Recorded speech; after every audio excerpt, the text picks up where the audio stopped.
সুনিপুণ হাতের ছোঁয়ায় মৃৎশিল্পীরা তৈরি করছেন এক একটি তৈজসপত্র। বাংলা নববর্ষ সামনে রেখে পটুয়াখালীর কুমারপাড়ায় এখন ব্যস্ততা। মাটি সংগ্রহ থেকে শুরু করে পোড়ানো ও রং করা, পুরো প্রক্রিয়ায় রয়েছে শ্রম ও দক্ষতার মেলবন্ধন। একসময় মাটি দিয়ে খেলনাসহ অল্প কয়েক ধরনের সামগ্রী তৈরি করতেন বাউফলের পালপাড়ার কুমাররা। তবে এখন তৈরি হচ্ছে ফুলদানি, ডিনার সেট, কাপ পিরিচ, মগ সহ বিভিন্ন শোপিস।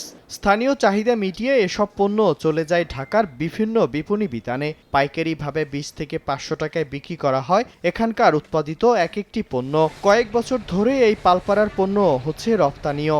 আমরা মাটির তৈরি যাবতীয় খেলনা, ঘোড়া পুতুল, টেরাকোটার যাবতীয় মালামাল তৈরি করে থাকি। এখান থেকে যে বেতন দেয় সেটা দিয়ে আমার সংসার চলে।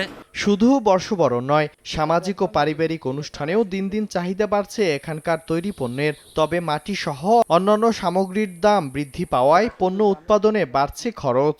পহেলা বৈশাখ উপলক্ষে মালের একটু চাহিদা আছে বেশি। আমরা ডিনার সেটের মাল তৈরি করি এবং আমাদের চাহিদা প্রচুর চাহিদা।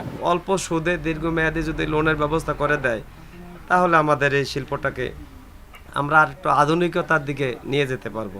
আর্থিকভাবে সহায়তা পেলে ঐতিহ্যবাহী শিল্পের আরও প্রসার ঘটবে বলে জানান কুমাররা। যদি আমরা চাহিদা অনুযায়ী বিভিন্ন জায়গায় এই মালগুলি সাপ্লাই দিতে পারি, আমাদের আর্থিক এবং আমাদের শ্রমিক সবাই মিলে আমরা এটা আরও ভালো থাকব।